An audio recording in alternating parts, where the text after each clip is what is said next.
today, right?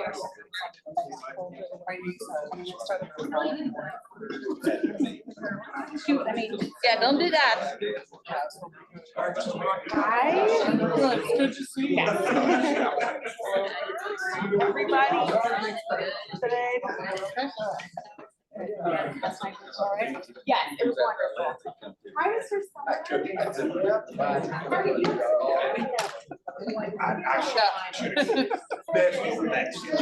Yeah. Morning.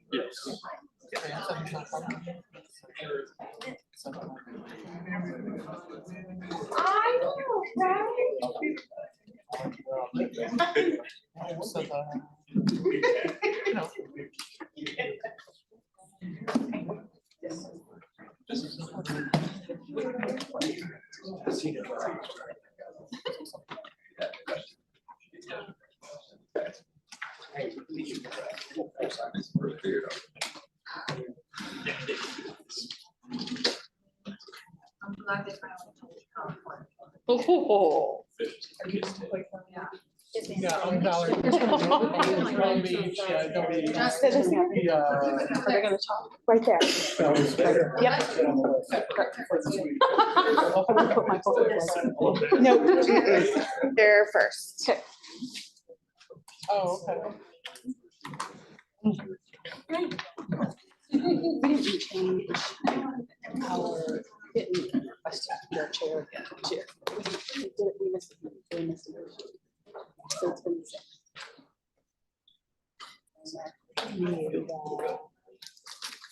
Sure.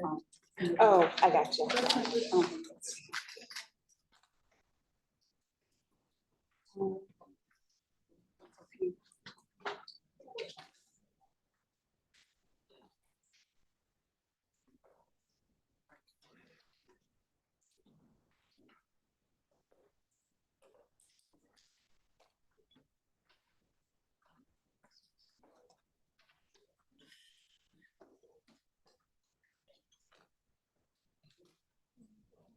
Hello.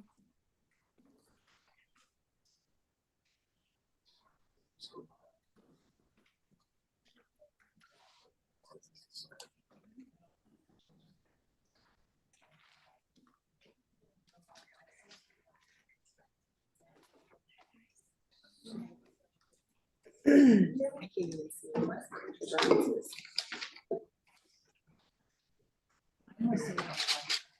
take them off. No. No. So that's my problem. I need them to see far away. I can't even read it. If I don't have glasses on, can you read that?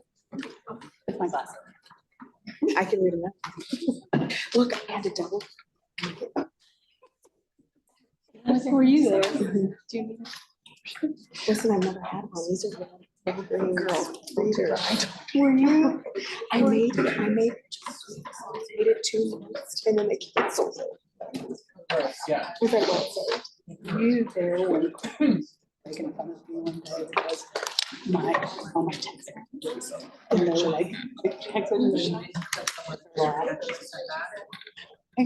I'm so distracted.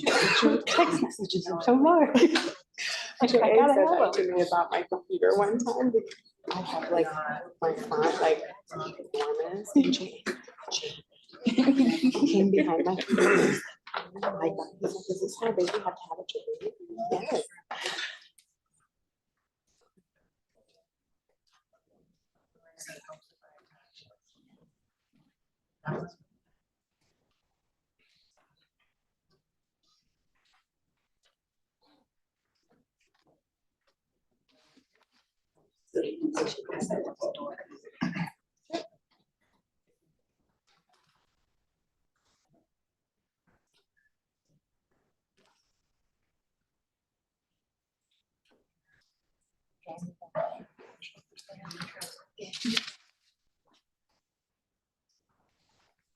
Oh, I didn't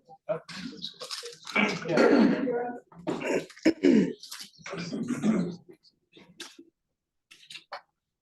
So we're getting close to start. Staff, Ms. Calucci does have her hand up, so just want to make sure that that's taken care of before we officially begin the meeting this morning. Hello? Hello?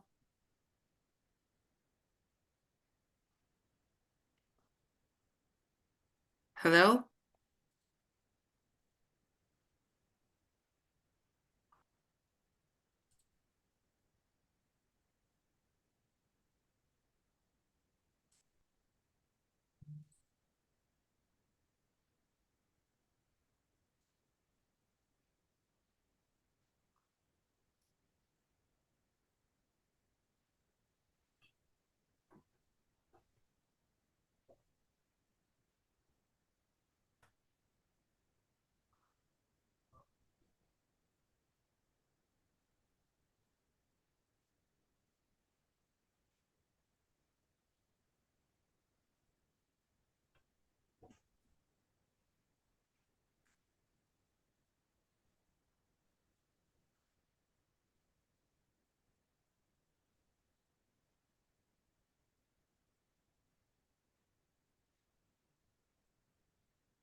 Can't hear anything.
pass the gavel to the next one. We will follow your preference. I would say since you've done such an amazing job yesterday, today, we'll make that switch at the next meeting. Thank you very much. Appreciate that, Mr. Damon. Thank you very much. Mr. Damon, you're recognized again. Yes. At this time, we'll entertain a nomination for vice president. Next one, Mr. Troll, you recognized? I nominate Paul Video. We have a nomination for Mr. Paul's Video to be vice president. Do we have a second? Thank you, Mr. Tamargo, second here. All right, members, we have a motion and a second here for Mr. Video to be vice president. Is there any discussion on this item before we entertain on this? All right, seeing no discussion at this time, all in favor for Mr. Video to be vice president, please raise your hand, give staff a chance to count. All right, motion carries unanimously. Mr. Video, congratulations as well. And before we move to the agenda item, there's two items we need to remove. Business today. In operations, item I3 and I4. We adopt the agenda.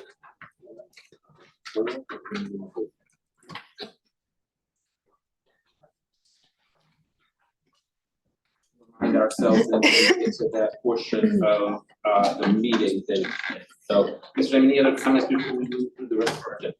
Sir, that's it. Very good. Thank you, Mr. Damon, for those comments. So then our first order of business, board members, is to adopt the Board of Directors General Business Meeting agenda. And so if we're going to do that for today, I would need a motion to approve the amended agenda as stated by Mr. Damon with removing I3 and I4. So do I have a motion for that? So Mr. Schuster, thank you very much for that. Second will be Mr. Bell. So we have a motion and a second. Besides the revisions stated by Mr. Damon, are there any other comments on the agenda to be voted on then this morning, the amended agenda? Right, seeing no other comments on the amended agenda, all of those in favor, please raise your right hand. Motion carries unanimously to adopt the amended agenda. Thank you very much. So at this time, I'd like to call up Ms. Rohr. This morning, she will announce our speakers from the Student Athlete Advisory Committee who will give a report on the National Student Leadership Summit. Ms. Rohr, thank you for being here. Thank you. So good morning, board members. Today, I have invited 3 members of our Student Athlete Advisory Committee to come and speak to you. In July, the 3 of these Student Athlete Advisory Committee members, plus Lawton Lavoie from Mainland High School, joined me to go to the National Student Leadership Summit in Indianapolis. And so they're going to speak to you today about their experience at the National Student Leadership Summit in Indianapolis. Students, good morning, you're recognized. Good morning, everybody. My name is Anna Sophia Leszewski. I am a senior at Chaminade-Madonna College Preparatory. I'm the varsity cheerleading captain, varsity basketball captain, and varsity flag football captain. Good morning. My name is Nicholas Santana, and I am a high school raider at Orange Park High School, and I am a senior, and I am a varsity swim team captain and tennis player, and the captain of the tennis team, and I am the varsity baseball announcer for my high school. Good morning, everyone. My name is Sydney Daniel. I'm a junior at Lincoln Park Academy in Fort Pierce. I am a member of my school's cross-country team, my track and field team, and I'm also a member of the NFHS National Student Advisory Council as well. And I'm very honored to be here in front of you guys today and be able to share our experience and what happened in Indiana this summer. So from July 13th to July 17th, we were all in Indiana and Indianapolis specifically, and we were at the National Student Leadership Summit this summer. And we're pretty much just discussing and strategizing relevant issues that affect all 15 million high school students. And we came together as a group of, I believe, 211 students selected from, like I said, 15 million students all across the country, and just discussing athletics and performing arts and how we can make it better. Some of the critical goals that we discussed at the summit this summer was understanding positive leadership and how to implement it in our own communities, in our schools, and even in our own organizations. We talked about the privilege and power it comes as being an influence and being able to, once again, like I said, implement that into our communities. Student ambassadors, which is what we were labeled there in July this summer. We developed how to effectively lead others in a lot of our master classes and a lot of what we did amongst one another. And we were also able to learn how to create a positive culture that we could take back to our own communities. And I'm just going to address some of the master classes that we attended, one of which was media responsibility, learning how to conduct ourselves, how to market ourselves as a student athlete on our social media platforms. We also learned how to get outside our comfort zone in a really interesting way. We did a lot of dancing in some of our classes and just being able to not worry about others as a leader, which is a really important quality. We also, like I said once before, we learned about qualities of a good leader, much more than just the surface level of being someone who is honest and respectful, but going in deeper and recognizing the sympathy that you must have, being able to help the minority and not just the majority, and all of that was learned. And we also even saw a magician, and the pretty much message with that was just learning how to overcome adversity, realizing that despite any hardships that you may face, that you could always come out on top. And we also did some drumming, which kind of showed that despite when everyone's playing their own kind of tune, that when you come together, you can really create a really nice unified message. And now we're going to talk about our own visual experience. So first, we're gonna go over our key takeaways. We have three major ones. Our first one being leaders must be able to manage their time well and focus on what truly matters. It's not about being busy, but about prioritizing tasks that move the team or mission forward. So for my part, I had the mind of what leaders can do. Even leaders out here, even leaders all across the world can know some strengths and weaknesses that people do not know. So some strengths and weaknesses, we have to know them. We always have to use them in the correct manner and reinforce it all. Without those strengths and weaknesses, we are nothing. The best way how to do it is control. Control means you have everything at one place. Everything spread out, you have no power. So have everything in control. Use the mind, that is all. And the last key takeaway from July was just learning about influence and opposition. Being a leader is not only just a title, but it's actually something that you have to take and use responsibly. And so acting with integrity, accountability, and consistency, and being someone that others follow. A really important aspect of a leader that I believe is not only just valuing that title, but also being able to take a step back from your position and realize that it's really important to listen to those that you were guiding and not just be a dictating voice above everyone else. So now it's gonna be our personal reflections. So attending this leadership summit gave me the chance to meet some truly amazing people, and I'm deeply grateful to now call most of them friends. One of the greatest lessons I learned from them was the importance of perspective. While struggling to find my place and dealing with various bullying issues at my school, they showed me what it means to have one. They helped reshape my sense of purpose by showing me the world is much bigger than beyond where I'm from. I learned about their way of life, how school and sports operate, and how they bring leadership into their daily lives. While the summit focused on leadership, it unexpectedly taught me a lot about kindness as well. Making friends, sharing ideas, creating memories together changed my perspective on life, along with the future goals and actions I wanted to pursue. Both on and off the field, through every activity and speaker, there's an opportunity to learn and better myself. Not all leaders are speakers, and sometimes the best leaders are listeners. Not only did my perspective change, but I felt my maturity level grew as well. They pushed us to think critically with an emphasis on empathetic thinking and what it means to be a servant leader. My favorite event that we attended was hosted at a local high school where we learned about the Unified Sports Program. This program brings together athletes with and without intellectual disabilities to train and compete on the same teams to promote inclusion. After learning about the program, I got to spend the day playing various sports and games with unified athletes. For them, it may have just been a day of playing sports, but for me, it was an experience that filled my heart with joy and left a lasting impact on my life.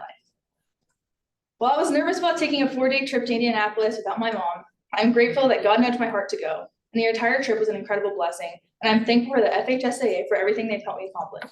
Above all, I thank God for giving me the opportunity to step out of my comfort zone, be a part of something bigger than myself, and I hope to make a difference in my community the same way that every person there made a difference in me. So my personal reflection when I was at Indianapolis was Even though you're representing your state, there's more than you know. You can talk to other people from different states like Maryland, Alaska, Texas, Arizona, any other states. By opening up, by sharing your meetings, your emotions, what you do, and sharing your thoughts. That helped us open up our minds and become better leaders. By having that, we use that power now and that knowledge every day. I use that knowledge and leadership every day during school, even within sports. Even though my swim team doesn't have someone out there stretching, I'm the one there to help them. When my tennis team isn't there, I'm there to help them. Even when I was in ROTC, even though some students struggled how to put on a simple uniform, I was there to help them too. Even though simple people have to do that, we can do it every day. And when we showed our thoughts and emotions to that can reinforce everything. Talk to a lot of people, showing that leadership and pushing it to ourselves. Using it every day. Having that every day can teach a lot. Showing followership. Followership can lead to leadership. Leadership can make good leaders. Having that power, it can make a lot and make a difference for your school. So that's why I use that leadership every day to change my friends, my classmates, my athletic friends every day to do the right thing and make it right. My experience was really good. I did attend a day earlier than all the other ambassadors as a member of NSAC, and we were really instrumental in helping the summit come together. And it really wasn't a linear experience, honestly. We did have a lot of ups and downs. It was a lot of our first years being there, and so having to come up with a lot of games and ideas for 200 other teenagers was definitely a hard experience, but I'm really glad I was able to do it. I learned a lot of new icebreakers to use back in my own community. I was able to learn a lot of patience. Of course, there were times where discussions were hard with my other members of the NSAC, but it all really taught me that it's just important that you have a lot of communication. You know, you're really forward with what you want to say, you address things so that you can start off on a clean slate. And being able to meet people from a bunch of states, also Canada and Honduras. It was just a great experience. You meet so many different people, and like I said, no one's experience was linear. People had issues with their flights, with their rooms, you know, meeting new roommates, but it all just kind of allowed for us to kind of come together in a way. Although we aren't the same or from the same place, we got to learn a lot about each other in those 4 days, and being able to, like Anna Sophia said, go to the Unified Sports Day at that high school was something really enriching for me. I had actually never learned about unified sports prior to being there in July, and so being able to learn about that, it really made me want to even dive deeper in what unified sports was and help out with that in the future. And yeah, like I said, being a part of NSAC, being able to help come up with a lot of what we did at the summit was really cool.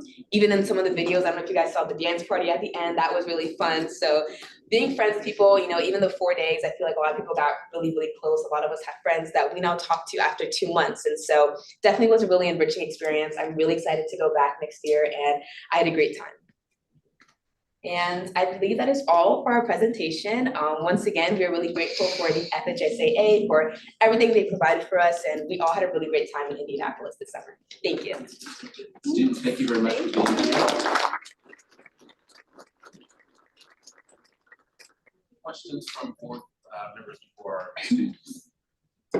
Yes, Mr. Bell, you're recognized. Yes, I really enjoyed listening to what you had to say, and we appreciate student leaders like you and the other young man, and listen to you talk and articulate what you did renews my hope in the future generation. Thank you, thank you. Any other comments from any other board members? Superintendent, you recognize? I just want to say, listening to you all is inspiring. I agree with what Mr. Bell just said. I say all the time, sometimes folks will say, you know, we're in trouble with the next generation. And I say we're in great hands, and each of you are great representations of not only your schools, this athletic association, but the state of Florida as well. It just made me extremely proud to listen to your experiences and the way that you carried yourself today. So just great job. Thank you. Board members, I think it's also fun to note that Nicholas just won 3 gold medals in the swimming and diving regional championship for Special Olympics at FAST in Ocala. And he's going to be representing his school and the state championships. Is that right, Nicholas? Starting this Saturday and Sunday. So this Saturday and Sunday, I am representing my high school, Orange Park High School, home of the Raiders, for Special Olympics in my 50 freestyle, my 100 IM, and my 200 IM at the relay with a couple friends. And one of my fellow swimmers, Princeton Williams, he is one of the Raiders too. He's coming to help support. And wish me luck. Good luck, Nicholas, and thank you all for presenting. Thank Students, you. I will say just again, thank you for being here today. What you were able to share, it does renew our hope. We know that we're in good hands. I will tell you, there are teachers, principals, school board members, superintendents that sit here. And so we work with students and families each and every day. We're grateful for you all for taking that leap of faith. You can go to the conference, and thank you for coming back and sharing that as well. We know that you will continue to be leaders in your schools and your community. So thank you for being here today. Thank you. All right, our next order of business is to approve the minutes from the June 2nd and 3rd Board of Directors meeting. Do I have a motion to approve the minutes from June 2nd and June 3rd? So moved. Mr. Bell, thank you. Do I have a second? Thank you very much, Mr. Berryhill. Members, are there any comments or questions on the approval of the minutes? All right, seeing none, all of those in favor, please raise your right hand.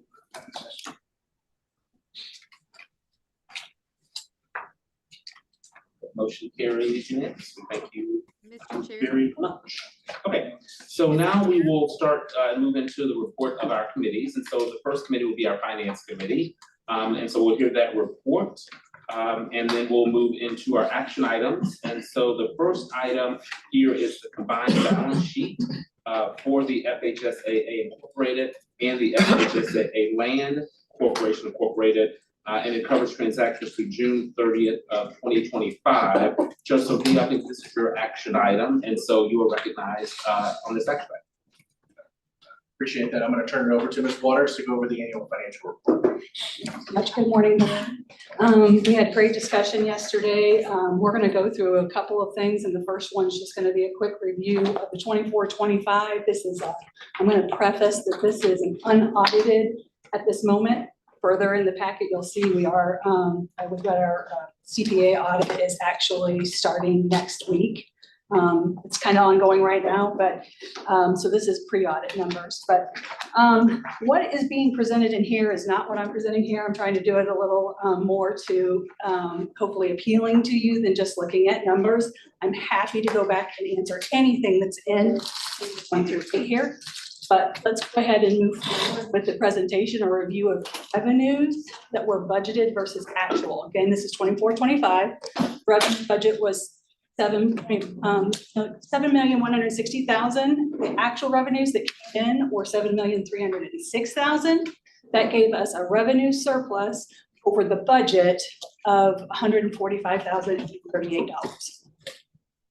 Although there is a surplus from the television contract, corrective action fines, and market value of investments, the association did not meet the expected revenues for ticket sales, royalties, or fundraising for the community program. I'll explain that a little bit.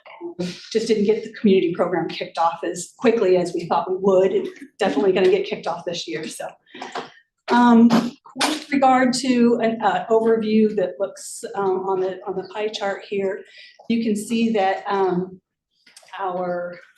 the majority of our revenues came from marketing. I believe I can't see that far away. 37%. About 37% was from athletics. 39% was from corporate sponsorships. 9% of our revenues came from education and training services. 2% came from fees, dues, and legal share. Corrective action fines were 5% of our total revenues, and 8% of our total revenues was interest and market share. So moving forward now to actually look at the review of the expenses budget versus actual. Our budget for expenses was $7,624,000. The actual expenses came in at $7,368,000. So we underspent what we budgeted. So that expense avoidance on the budget side was $255,785. Despite that, surplus, which was mainly from conservative spending. The association did see higher than expected costs from payouts to member schools for hosting events, loss reimbursements, and attending the team payouts for attending the state championships. We also achieved cost savings though this year by deferring the expenditures of the community program, which we were expecting, and we did not have any expenses this year.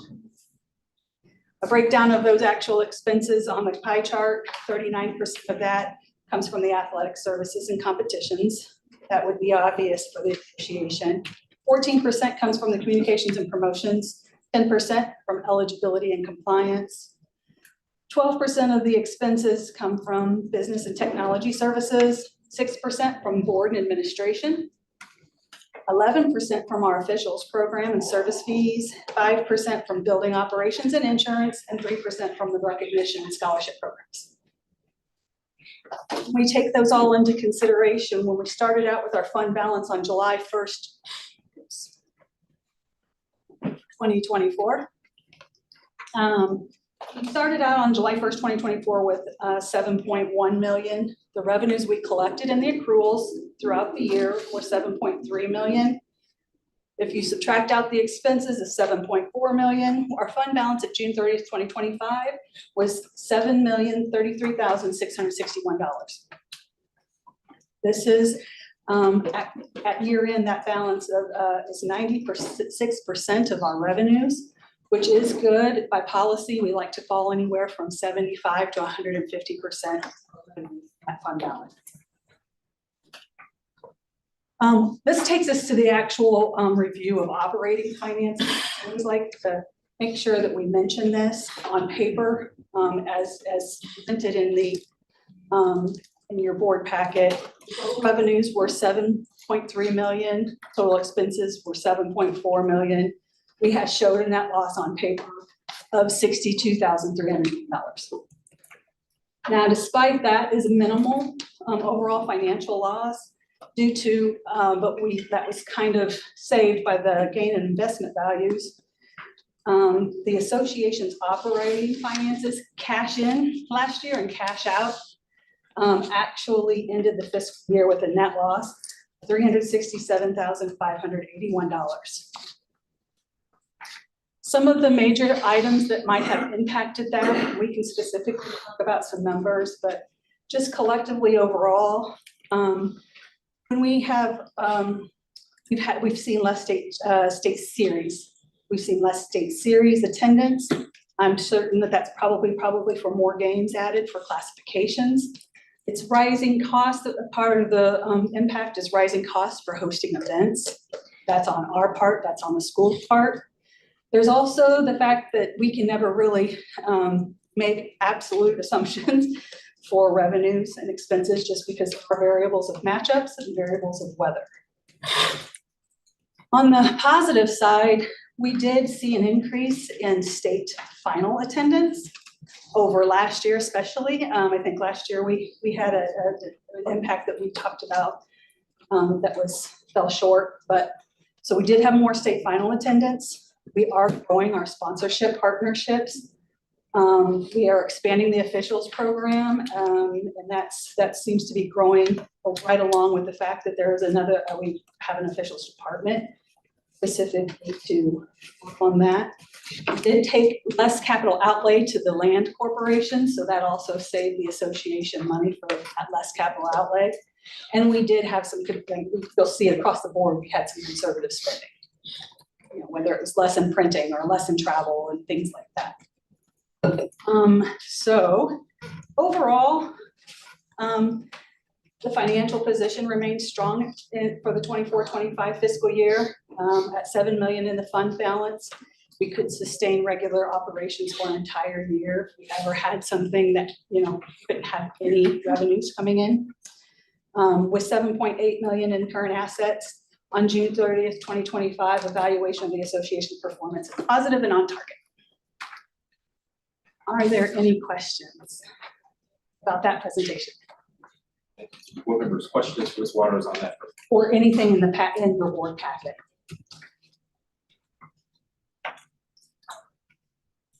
questions from board members? Are there are no questions? Can I get a motion to approve this action item, please? Motion. Mr. Savidio, do I have a second? Thank you, Mr. Shirley, motion and a second. Board members, any discussion on this action item? Seeing no discussion on this action item, all those in favor, please raise your right hand.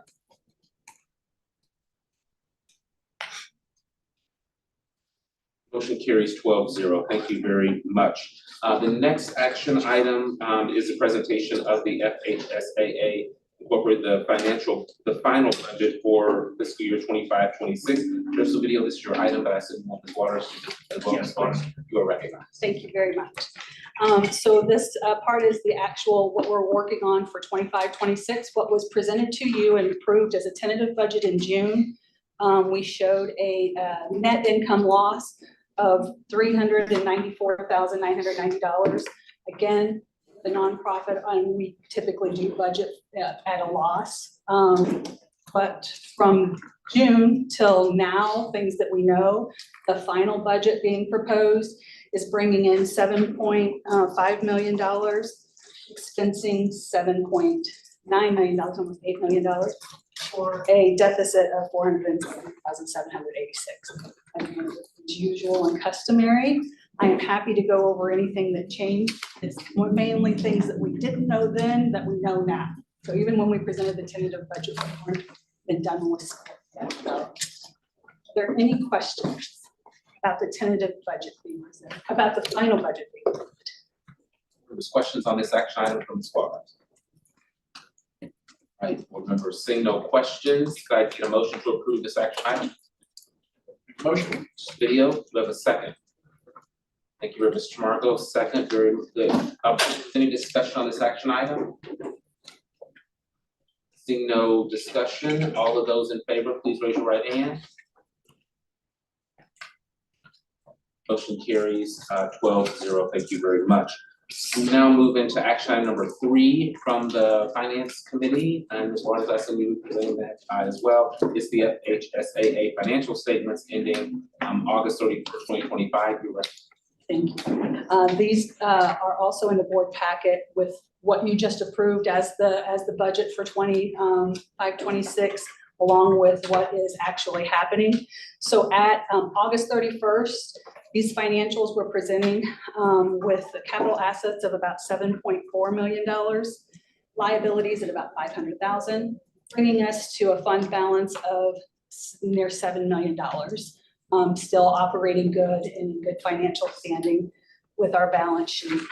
The next page is actually an income statement showing what we have received in revenue to date as of August 31st, $941,106, and what we've expensed is $1,103,811. So currently showing a deficit of $162,614. This is usual, normal business operations. I don't have any things that seem to be extraordinary and of any concern for as of right now. Very positive with our sponsorships and growth and things going on with our state champion. Questions with that? Any questions, board members, on this action item? All right, seeing no questions, can I get a motion to approve action item number 3 from the Finance Committee? Mr. Videos? Do I have a second? Perfect. Mr. Shirley, second. Board members, any discussion on this action item? Ms. Colucci, I think has a question. Ms. Colucci, you'll recognize? Can you hear me? Hello? I'm having trouble hearing Ms. Colucci.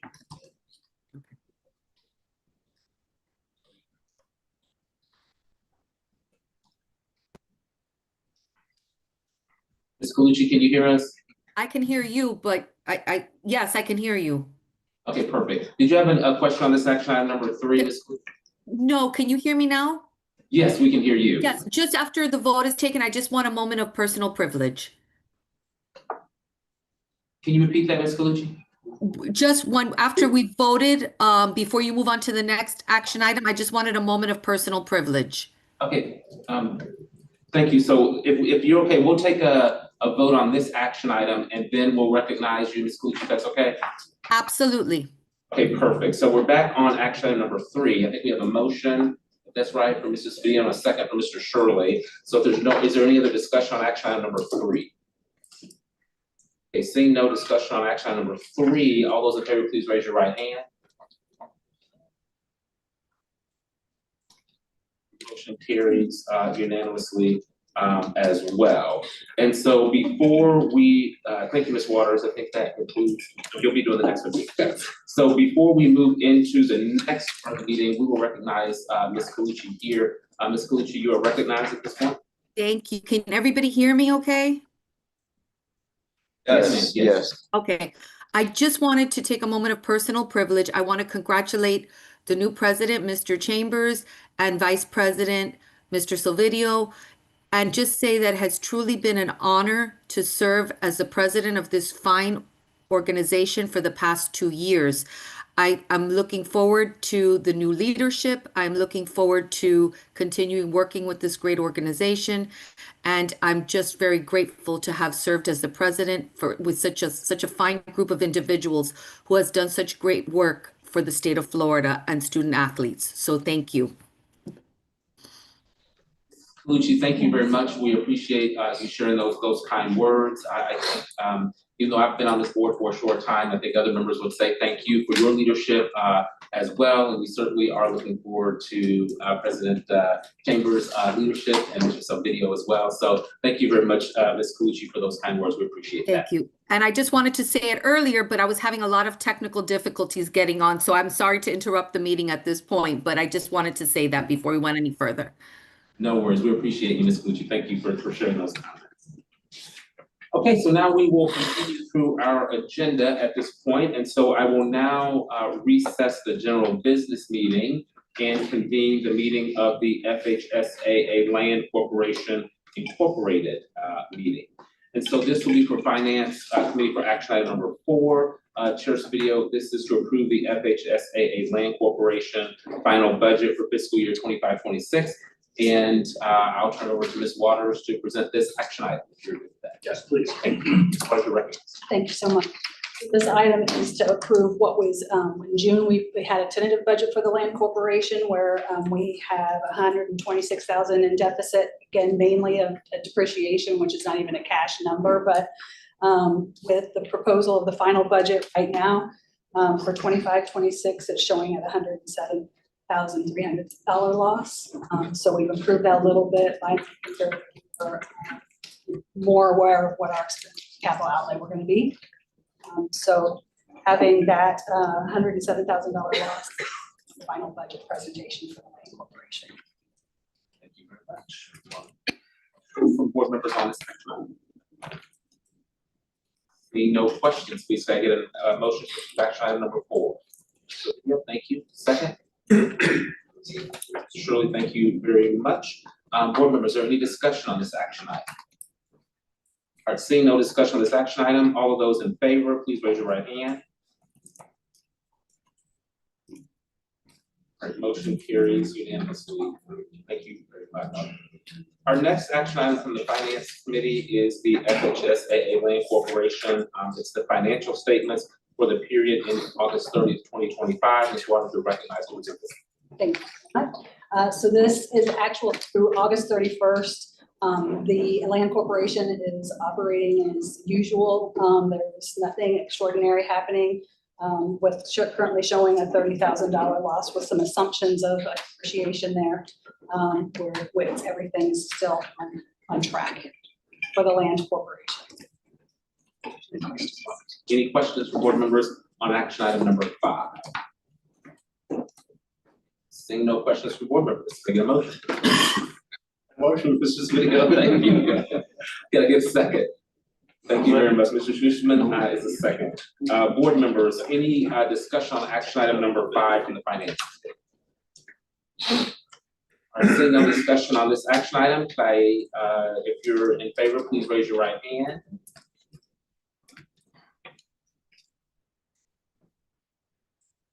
All right, perfect. Motion carries unanimously.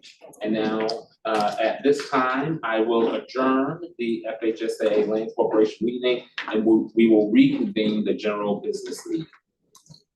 And so now we are back on to action item number 6. The next action item is the approval of the transferring of our banking to Suncoast Credit Union. And Chair Video, Yes. you recognize. This is just a technicality. They're changing bank accounts from Bank of America to Suncoast Credit Union. The Credit Union asked for approval of this transition. Only going to benefit the association, going from a large bank to a community bank, particularly the credit union, be more community support. There'll be a reduction in banking fees. So net positive, and I believe it's supporting a new sponsor for the association too. So it's an appropriate measure. And is there anything else you'd like to add, Ms. Waters? Then I'd like to make a motion to approve this transition to Suncoast Credit Union. All right, thank you very much for this action item here, Mr. Video. We have a motion. We have a second on this one. Thank you for the we have a second. Board members, are there any questions or discussions for Chair Video on this action item? Okay, seeing no questions then, all of those in favor, please raise your right hand. All right, motion carries unanimously 13-0. All right, for action item number 7, the next is to approve the FHSAA Community Program Subcommittee to revise the Scholarship Selection Committee. Chair Video, this is your action item as well.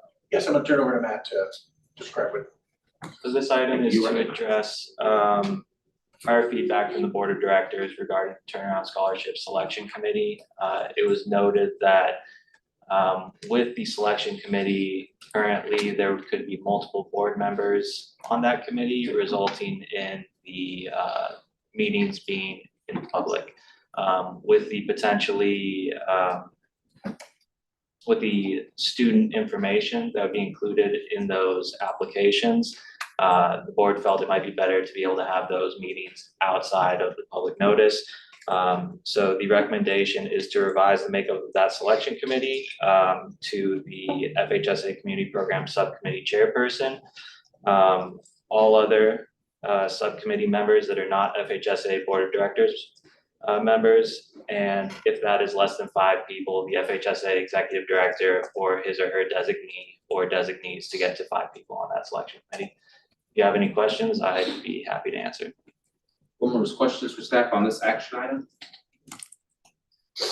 Okay, seeing no questions on this action item, can I get a motion to approve action item number 7? Thank you, Mr. Video. Do I have a second? Thank you, Mr. Shirley is second. Board members, any discussion on this action item? Okay, seeing no discussion, all of those in favor of approving action item number 7, please raise your right hand. Motion carries unanimously as well. Thank you very much. All right, so we will now move into discussion items from the Finance Committee. The Finance Committee had one discussion item. I was an update on the FHSAA Community Program. Chair Video, you recognize this item as well.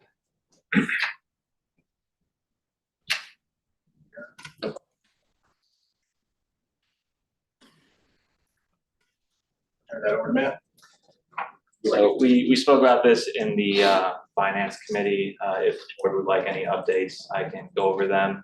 But we did cover updates with the Finance Committee. I'd be happy to elaborate if requested. Questions on this discussion item? Give me, we were gonna skip over this part. Okay. Discuss that length in the Finance Committee. Yeah. There was nothing necessary to report to the board. Perfect. So it looks like, looks like we don't need a vote on this item. This is not an action item. Very good. And then, so Chair Video, the information item, well, the audit engagement letter.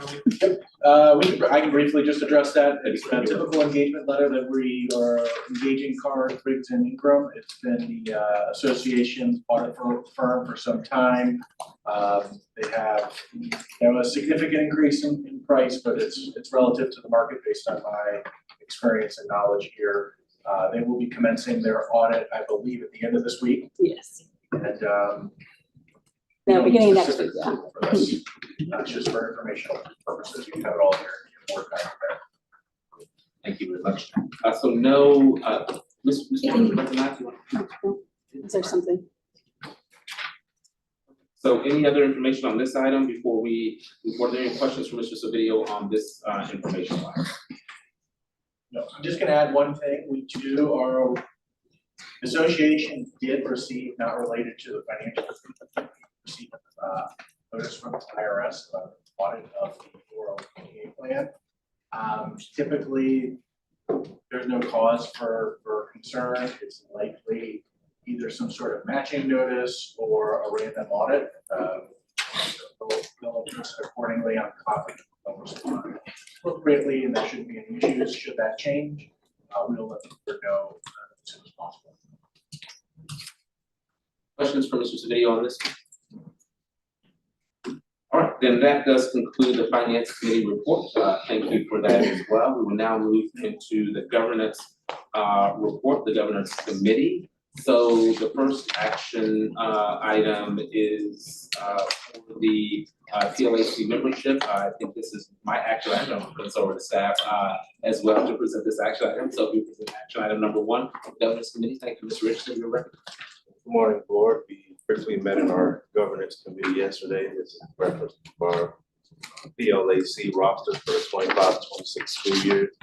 The recommendation was to accept the roster as presented for this school. Thank you. Recommendation to accept. Board members, you have questions for on this action item? All right, seeing no questions from board members, can I get a motion to approve this? Thank you, Superintendent Chambers. Do I have a second?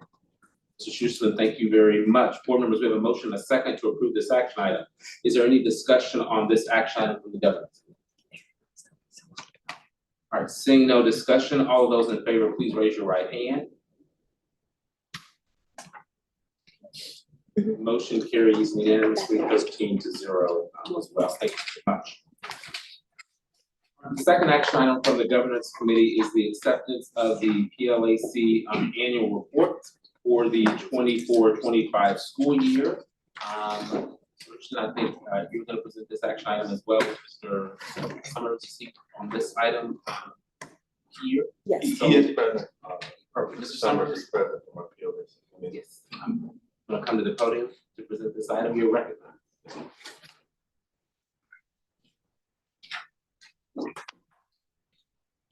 Good morning. If I can find my report.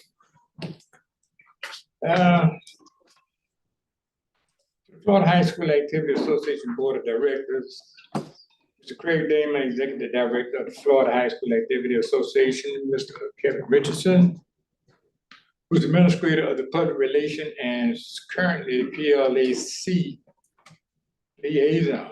So all of those supporting Florida High School activities, supporting staff, officers, members, and in your respective location. Also to those visiting by virtual, by Zoom, or conference call. My name is Al Summers. I stand before you this morning as a sports official. I might take that back. I got a crutch over there right now because I fell and fractured my T1 vertebrae. So they want me to carry that thing, but I want to throw it away, so it's up to you. I got it. Again, but my name, I stand for you as a sports official, business owner, as well as president of the Mid-Florida Officials Association. But I'm proud to stand before you this morning as a member of the Public Liaison Advisory Committee, where I serve as the chairman. The Public Liaison Committee consists of 14 members from a variety of walks of life in positions in the great state of Florida. The Florida Activity Association Liaison meets 4 times a year in conjunction with the Monday board members, board of directors. At least one member of the Public Liaison Advisory Committee also attends Florida High School Activity, Eligibility, and Compliance Sectional Meeting held around the state of Florida. This past year, the Public Liaison addressed a wide variety of issues with the topic concerning classification, school choices, transfers, NIL, and the uprising of additional sports availability. Each email that has been sent to the public, to the PLAC, was addressed with the proper response, education, and complaint. In addition to many of the overwhelming concerns of the PLAC, regularly receive concerns about public school officials seeking to participate in sports not offered in their high school within their district. The FHSAA recognized the importance of ensuring the integrity of high school athletics, and the PLAC discussed throughout how we can contribute to protect the integrity. Additionally, correspondence from the general public throughout the years has included subjects such as sports, possibility of moving sports to different seasons to accommodate multi-sport athletics,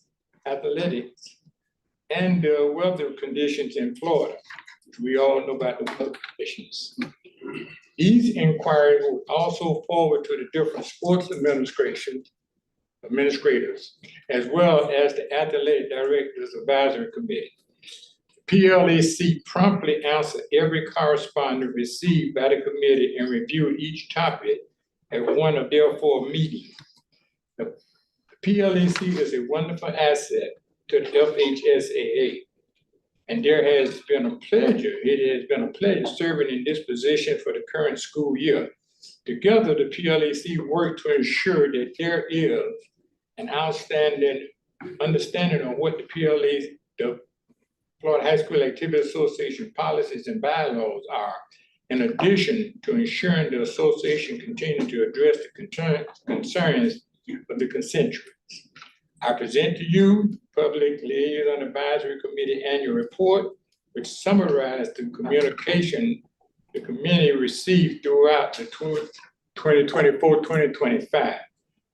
Pending your approval, the Board of Directors approval, this report will be presented to the Florida Legislature, which includes the annual reports of the Public Liaison Advisory Committee. Respectfully, Al Summers, Chairman, Public Liaison Advisory Committee. Thank you for accepting. Summers, thank you very much for presenting the annual report. Board members, are there questions for Mr. Summers on the PLAC annual report? Seeing no questions, could I have a motion to approve the PLAC annual report? Mr. Riddin, thank you. Get a second. Mr. Schusterman, thank you very much. Board members, any discussion on this action? Seeing no discussion on this action item, all of those in favor of approving, please raise your right hand. Motion carries unanimously 13-0. Mr. Summers, thank you very much for being here. We appreciate you. All right, for the Governance Committee, for our next action item number 3, this is regarding the FHSAA bylaws and policy proposals. At this time, I'll turn this over to staff. Turn this over to Ms. Stark. You'll recognize. Thank you, Mr. Chair. Board members, in your packets, these are separated by bylaw and then policy. They're reflective of membership and composition of committees. So first, in the bylaws, bylaw 3.4.1 addresses membership for first-time and former members. This is just modifying the application deadline from April 30th to April 15th. Next in the bylaws, we have 4.4.1.2.2 and 10.5.7.1.2. These are relative to the Sectional Appeals and Infractions Appeals Committee compositions. There is currently language in both of these bylaws that restricts who we may have serve as the attorney on these committees. It's creating some challenges for staff to be able to find attorneys to serve in these roles. Right now, they cannot be affiliated or connected with any member school, public school district, or non-public accrediting organization. Every individual that we come across who's willing to serve in this role is connected in some way. So if we're able to lift this restriction, we'll have an easier time finding individuals to serve in these roles. The idea is that everyone else on these committees is also affiliated with a member school, a school district. So if there is any reason they cannot serve unbiased in that role, they would step away from that position for that appeal. Any questions on bylaws before I go to the policies?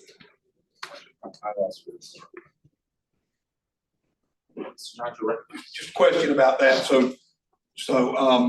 If I remember correct, it's been a while, the attorney runs the meeting, but he has the same voting power as everyone else. He's not, doesn't have any other capacity other than just being in charge of the meeting, correct? So the attorney can vote. We ask them to refrain from voting unless there's gonna be a tie. Right. But yes, their main role is to facilitate that meeting as the chairperson. They're pretty much just like anybody else, they're just chairing. Yes, sir. Thank you. Any other questions before Ms. Stark continues? Thank you, Mr. Chair. For policies, these are both addressing membership, again, adjusting application deadlines. Policy 5.2.1 is addressing continuing membership. We're modifying a deadline in there from April 30th to March 31st, and then a second deadline from May 15th to April 15th. And then in 5.2.2, this is addressing first-time membership. And again, the application deadline is moving from April 30th to March 31st. Thank you, Ms. Stark. Board members, questions for Ms. Stark on this policy? Seeing no questions for Ms. Stark, then for this action item, I think we're ready for a motion to approve action item number 3 from the governance committee. Do I have a motion for this? Thank you, Mr. John. Do I have a second? Superintendent Chambers, second. Thank you very much. Board members, any discussion on this action item before we take a vote? Right. Yes, yes, thank you. Mr. Bell, you're recognized. Was this lawyer issue just in one section, or was it pretty much all 4 sections? We're having this issue mainly in section 3 right now. We have had it in all sections before. It kind of ebbs and flows. We're also having a really hard time finding an attorney to serve on our infractions appeal committee. Thank you. Any other discussion on this action item before we take a vote? Seeing no other discussion on this action item, all of those in favor, please raise your right hand. Motion carries. Unanimous.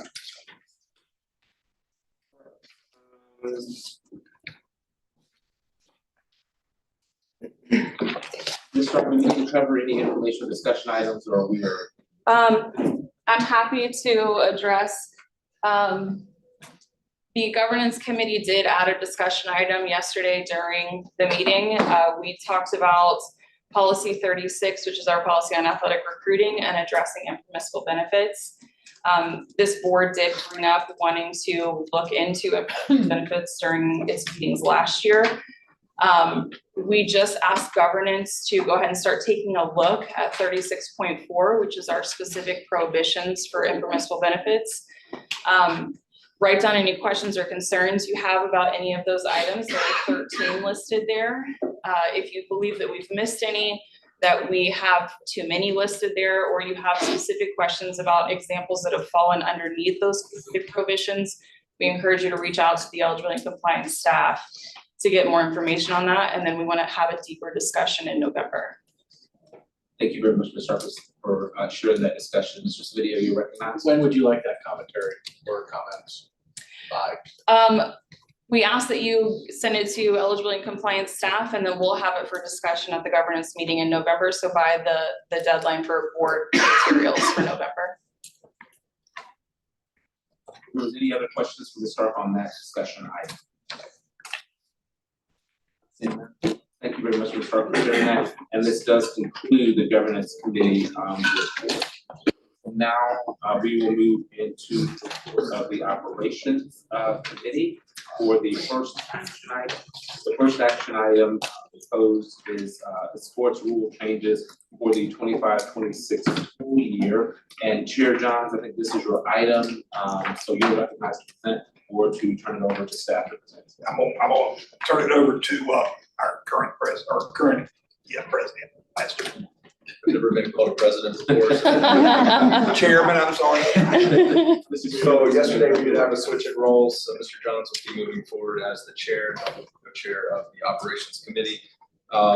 Just a note, it was stated at the beginning of the meeting that we did scratch items 3 and 4 from our report. And so then the last item, and we'll touch on a little more in depth, but when we get to weightlifting here in item 1, when we discussed and voted, there was 2 items in there. We actually took them together. And so I'll address that when we get to that, but I'll turn it over to Henson. Thank you. And our first item is baseball, so I'm going to turn it over to Mr. Lindeman. And we do have a baseball coach that is here to speak on this item as well, but I'm going to turn this over to Mr. Lindeman. Good morning, board. Yes, we have pitch count being reported publicly for our schools. Richie Warren, who's on our baseball advisory committee, will be presenting this item on behalf of the advisory committee. But it is basically a pitch count, adding their pitch count to the public facing of max prep. So each school would be required to show those numbers on a daily basis, and those would be submitted weekly by the end of the day on Monday. I'll turn it over to Coach Warren. Hey guys, I appreciate the time and giving me a couple minutes to talk to you guys about this item. As you know, pitch count is required now through the FHSAA as an opportunity to keep our kids safe. And we adopted that policy, maybe 5 or 6 years ago, and it's kind of morphed into what it is now, which is an outstanding partnership between the FHSAA and our high school baseball community. What our baseball advisory committee is asking is that each pitch count after each game be logged into Max Preps so that it is visible for everyone to see. This is not an extra step that needs to be taken. As you know, or may not know, we use Game Changer as a scoring app. You log every pitch that takes place in a baseball game during a high school baseball game. At the end of each game, as soon as you click End Game, all of that data gets logged into Max Preps. So you have the choice to either log that data in automatically or log it in individually after the game. I would say 90% of the coaches do it automatically, to where then all stats are visible. But really, because it is a policy of FHSAA that pitch count be kept, that should be public record as well after each game. So what we're asking is that we vote that that the pitch count is then after each game public knowledge, and therefore every coach and every member of the high school community can see that. Our goal is to make sure that we continue to keep our student athletes safe and our high school coaches employed. So if you have any questions on this, please let me know. But we are not asking for stats to be visible, only pitch count. Very good, board members. So let me share with you, board members, for this action item, for action item number 1, and we're going to vote on each change individually for these policies. So, it's a large action item. I just want to make sure that was clear for board members. So I think this first one are there questions on this baseball policy change? And the first question for board members. Are there questions on this? Mr. Silvidio, you're recognized. I do have a question. Why don't we mandate stats to be all stats? I like stats. Robbie, can you speak in the microphone? I couldn't hear that question. So I can answer it, or yeah. So we do require them once the playoffs start during the regular season. They do not have to have them in team sports. They're supposed to have their stats uploaded by the time district starts, and there are fines associated with not having those uploaded. Right, I understand that part. But who does it benefit not to have the stats other than like coach paranoia? I agree. It only hurts the student athlete to not have their stats published, in my opinion. And so are we serving the coaches or are we serving the student athletes? And should we not consider mandating all stats be posted? Have you recognized? That would be up to the board. Absolutely. If you guys wanted to do that, that would be something that we've had that happen with some of our coaching associations, or our committees, I should say, have come forward and requested that to be uploaded every week to have stats. One of the issues is, are they going to be accurate? And that, I don't know that we'd be able to verify that necessarily, but are we concerned with that? Maybe not. We just want to make sure. I agree to your point. Kids are getting recruited. Coaches are going to see those stats. And if they're not there, could potentially hurt a kid in that. Can I speak to that, please, as a coach? Do you mind? So this item started 2 years ago as that, where all stats would be visible. Through, I believe, the athletic director's advisory committee, it got taken down to pitch count only, because there was fear that was going to add more work to high school coaches. But it actually is easier. There's a button in Game Changer that, as long as you select, you just click one button, Game Changer automatically syncs to Max Preps. So as soon as the game is over, all stats get uploaded into Max Preps and are visible for players, for coaches, for recruiters, for whoever it might be. Mr. Smith, you recognize for a follow-up, and then we'll move into Mr. Ken after that. I 100% agree that it's easy to do. Every coach knows exactly each of their player stats. They're just choosing to keep it to themselves. But I think it's doing our student athletes a disservice. So it's not extra work. There'd be no argument. Every coach knows exactly what every detail of every stat there is. Thank you, Mr. Silverio. Mr. Kenny, you're recognized for a question. I think different sports are different than different sports with stats. I agree with the baseball thing here. If everyone's using Game Changer, it's pretty simple. However, our coaches don't get paid very much money. Some are outside the building. The rest of the building, I got a teacher, coach for volleyball, JV, coach for varsity. He's got 3 kids. There is no automatic, as far as I know, for volleyball. To keep stats is just a button to go. If you do it for basketball, I believe you can use Huddle, but then you have coaches manipulating the system with the type of stats, parent stats on Max Preps. It's not as easy, cut and dry as we should just all do it and pay it. Certain instances like this with Game Changer, baseball and softball. I know my softball coaches use it. I just texted my new baseball coach. I'm not sure if he does, but I'm sure he will. So I just think it's different across the board to be the regular season and a. Thank you, Mr. Kenneth, for that. Mr. Schuster, you recognize?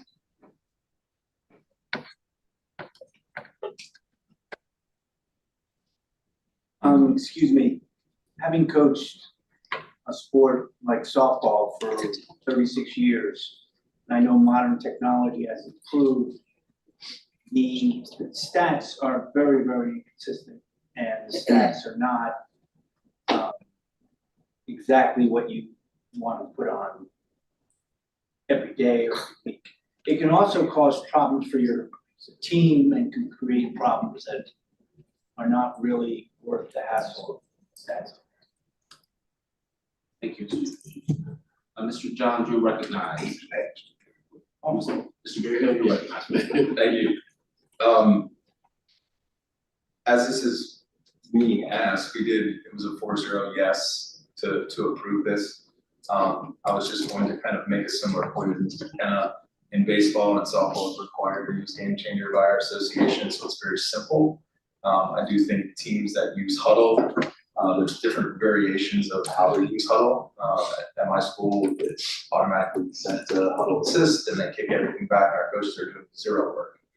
I don't think every sport at my school does the work, right? Which also causes me problems with parents when they don't know their stats. But I think, like Mr. Silverio said, the major factor for coaches not wanting to put the stats out is a quote-unquote free scouting report.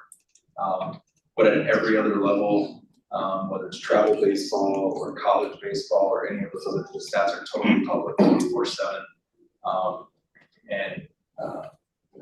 I don't think it's our decision to worry if a coach is not putting the stats correctly or not. For this specifically, pitch count matters. You want to report pitch counts correctly, and then by our rules in the handbook, we're supposed to have an affidavit for every single game. Game Changer allows you not to necessarily have the affidavit, but if you required to submit an affidavit to the state, you would go after a game changer and do it. I know specifically in the playoffs, I ran the pitch count for my team. I didn't do every inning, but after the close game, I went to the other coach who was doing theirs.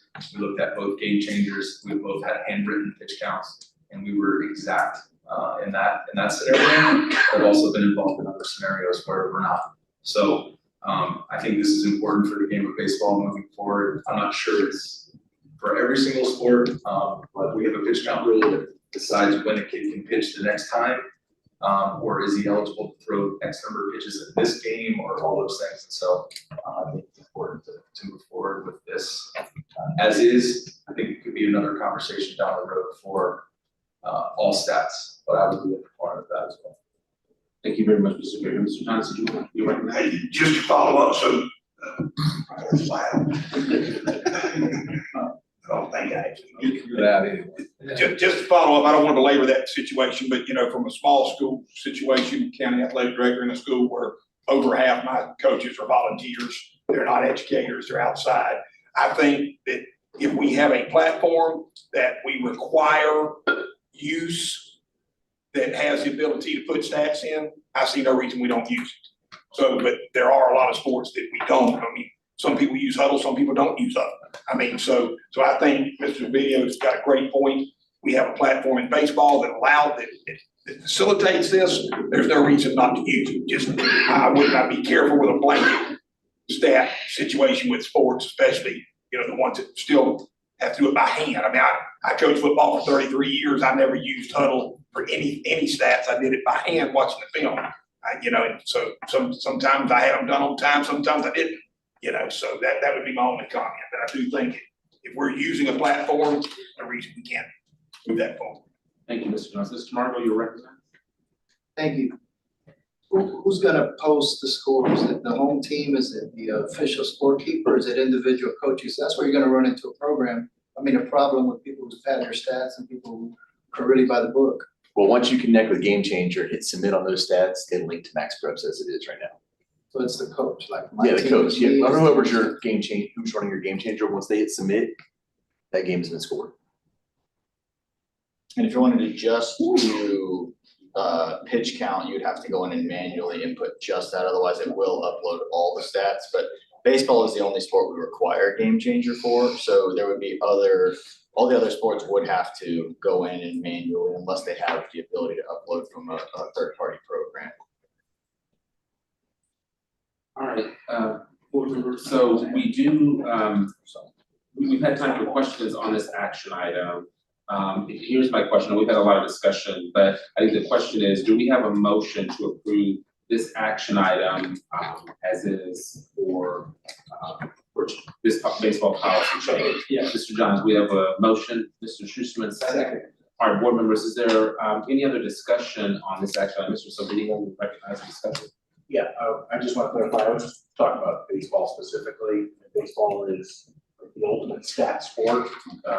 People use it the most for any other sport. So I think it's applicable to that. That's why we require a game changer. So I'd like the committee the subcommittee to look into what stats would be appropriate to have published on a regular basis.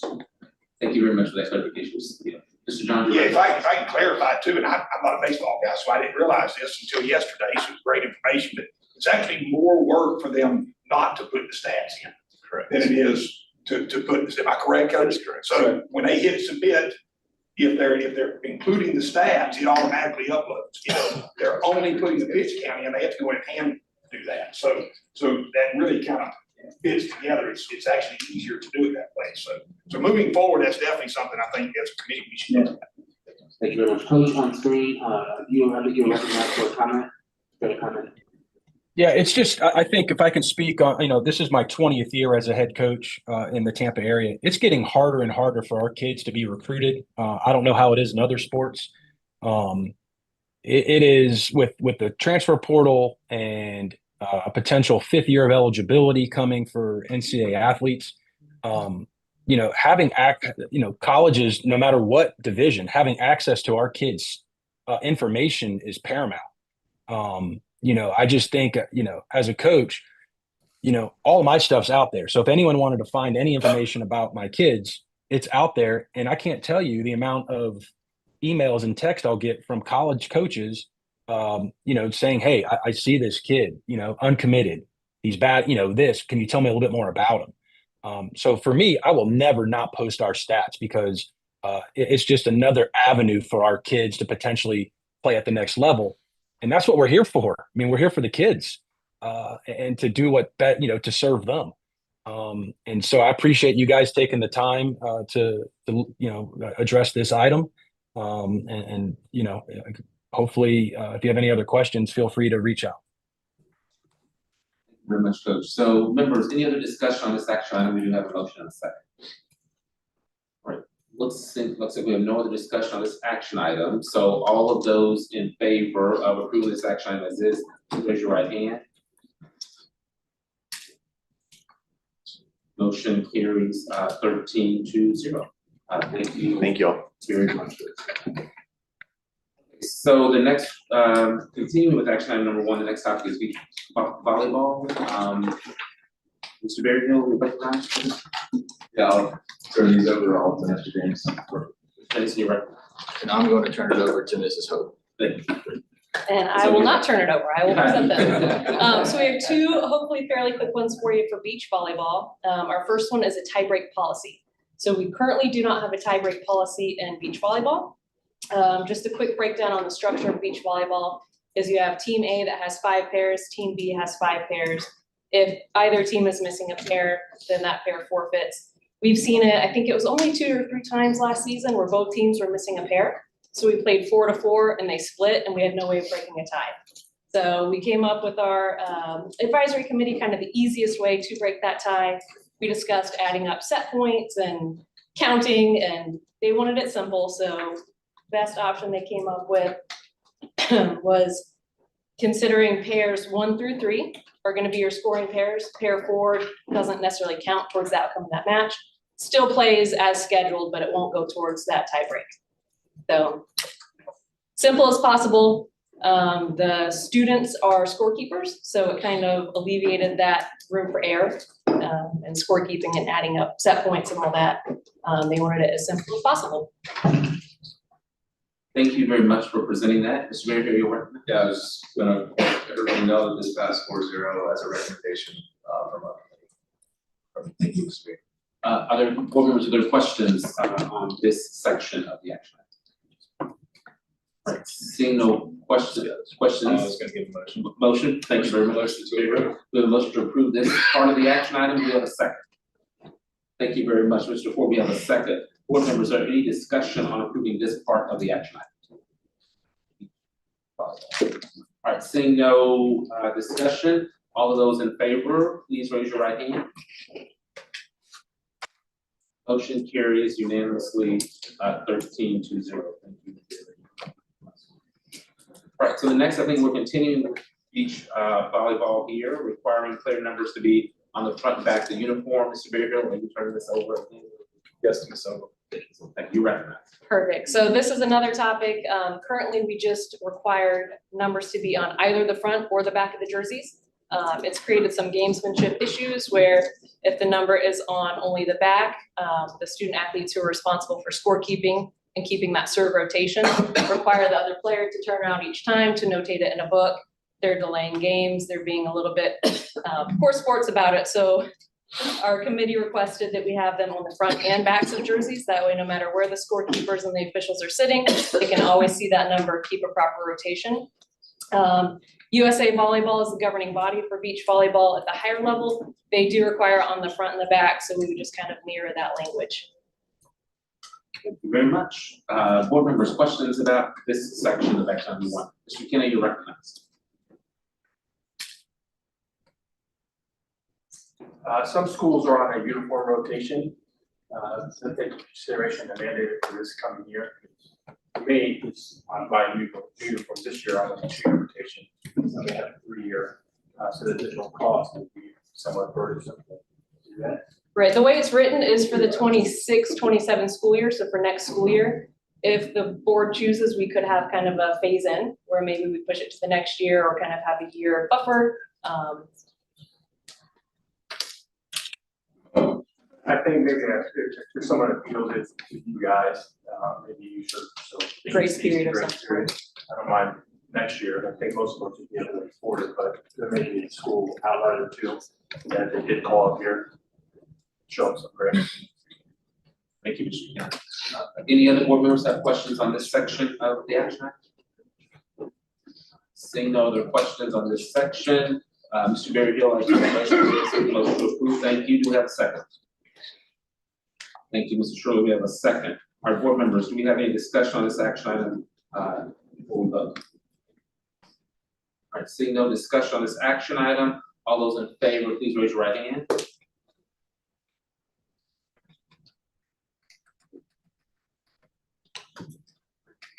Carries unanimously on this one as well. Thank you very much. Thank you, guys. Yeah.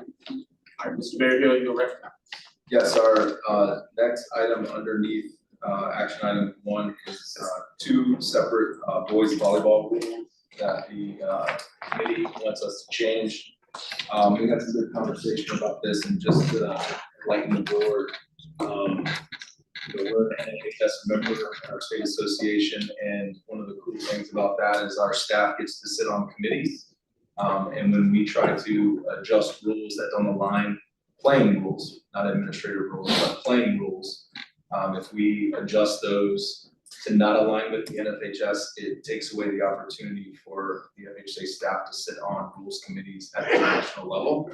That was something that we learned yesterday. So both of these we'll talk about separately, but our committee did not approve recommending these to pass, because we do have members of our FHSAA staff that sit on National Federation rules committees for sports, and we felt like that was important to continue to have our voices heard at the national level. So, Scott.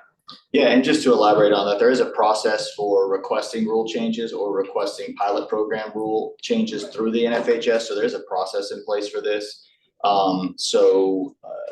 It has been practiced previously. Again, has been stated administrative rules. The NFHS allows the states to have a little bit of flexibility with that, but when it comes to playing rules, there's an expectation that the playing rules are going to be followed as written. And when you deviate from that, it does potentially take us off those rules committees and have voting and all that kind of stuff. So both of these are NFHS rules, and we would be going against the playing rules for both of these 2 items, which are, I'll let Alex explain both items since he is the boys volleyball. Thank you, Scott. So the first item is to allow the players to stand at the end of the bench. This is typical in all other levels of high school, all other levels of volleyball, boys and girls. The premise is to allow the players to stay moving, stay active while they're on the bench, and that way when they become part into the rotation, they can stay dynamic at all times and not be static at any time. That the hope is it reduces injuries. It's done at the club level, it's done at collegiate level as well. The reason the NFHS has not approved this is because of gym space. In the club travel circuit, most of the time we're playing at multi-court gyms that have ample space for the bench. A lot of high school gyms, some do, but a lot don't have the availability to have players stand at all times. Thank you very much. So, any questions on this section of action item number 1? Seeing no questions on this, can I get a motion on this part of the action item? Our motion was to deny recommending the change. We have thank you very much, Mr. Berryhill. We have a motion to deny this change. Do we have a second? Mr. Johnson's a second. All right, board members, is there any discussion then on this action item? Again, the motion is to deny. Mr. Schuster, you recognized? Alex, can I, as was the 42 feet in softball, if we became an experimental state, is there enough interest in this that we could approach the NFHS as an experimental state? Well, I'll answer that in 2 ways. I would say in our state, there might be. I know this was an item that was brought up, I want to say 8-9 years ago on the girls' side. This is an item that comes up constantly on the boys' side. From the national perspective, the answer is no. This is an item that they looked up a couple years ago and they denied it on the national level. So as of right now, nationally, I don't think they have the appetite to do so, but we can always ask if that's what we choose to do. Board members, any other discussion on this action item, on this section of action item number 1 before we vote? Seeing no other discussion, all of those in favor to deny, please raise your right hand.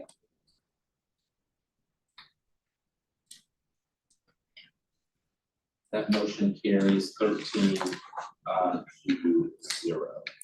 Since we're here, you told us there was another part of this on boys volleyball as well. I'll turn this back over to you. Correct. Okay, so the second item here, they're asking to remove a line violation in volleyball if the play does not interfere with play or does not pose a safety issue.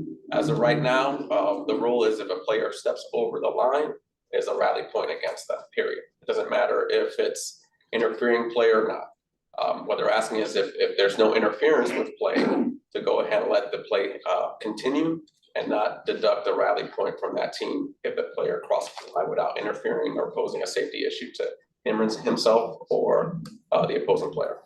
Essentially makes it from a black and white call into a judgment call on the official's part, whether it interferes or not. Thank you very much for this. Board members, there are questions on this section of the action.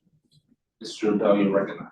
Yes, I like the black and white. I don't like the judgment. That's too much argument, discussion, and no, it is, yes, it is, and leave it like it is. Thank you very much, Mr. Bell. Question, any other questions before we entertain a motion? Superintendent Chambers, you're ready. You did a good job of explaining that, however, what's an example? An example would be if plays on the right side of the court, I'm on the left side of the court, I jump in, maybe I set something over here and stepped over the line while I was doing so. I'm not interfering with play, but my foot might have gone over the line. Right now, that would be a point against me because I went over that line. What they're asking is because the play was over there and I'm over here, it had no impact on the play, even though I crossed the court. Any other questions? Seeing no other questions, we have a motion on this section of the action. Yes, the motion would be to deny this recommendation of adopting a new rule. We have a motion to deny this recommendation. We have a second on that. Mr. Schuster, we have a motion and a second. All right, board members, we're in discussion. Is there any other discussion on this action? See no other discussion on this section of the action item, I should say. We have a motion to deny this request. All of those in favor, please raise your right hand. To deny carries unanimously 13 to 0. Next section of this action item is regarding track and field. You're recognized for this next one. Yes, Thompson is going to speak on the track and field item. Thank you, Mr. Thompson, you're recognized. Hi, good morning. This item is for track and field. What you see in front of you is a recommendation to adjust the number of automatic qualifiers from the district meet to the region meet from 4 to 2. A little bit of background, a few years ago, at-large component was added from the regular season to advance to the region. That created a region meet where you had 24 competitors in each event, making the meet quite large and quite long, and in some ways difficult to manage. What this does is it brings that number back down to 16, which historically has been the number that we've had at each region. The at-large component remains in place, and now it's just top 2 mirroring the advancement we have from region to state. All right, thank you, Mr. Thompson. Board members, questions for Mr. Thompson or staff on this section of the action item? Mr. Mayor, you ready? Yeah, just some of the conversation we had and some of our questions in the committee yesterday. With the 4 automatic qualifiers from districts to regionals, you would have student athletes that were 3rd or 4th in a district that were getting in as an automatic qualifier. Who the example that was used yesterday was like in the 1600 or 3200 minutes slower than their plan, significantly slower than everybody else. And so that extends the race and extends the day. And so that was just a point that I wanted to bring up from our discussion yesterday. Thank you, Mr. Chair. And no-shows, they're seeing a lot more no-shows in those automatic qualifiers in those third and fourth spots that are just, they know where their times are, so they're just choosing not to go to the event. All right, board members, any other questions on this action item? Seeing no other questions, can I get a motion on this section of the action item? Yeah, motion to approve the change in this policy. We have a motion to approve the change in this policy. We have a second. Mr. Schuster, second. Thank you very much. Board members, we're in discussion on this action item. Any other discussion on this section of the action item? Being no other discussion, all those in favor of approving this change, please raise your right hand. Motion carries unanimously, 14 to 0. Thank you very much. Mr. Berry, you're recognized to wait. Yes, just bringing back what we talked about, we amended this agenda at the very beginning of our meeting. I referenced it at the beginning of my time. Right now, there's 2 items under weightlifting. We discussed and we felt like they both kind of went together.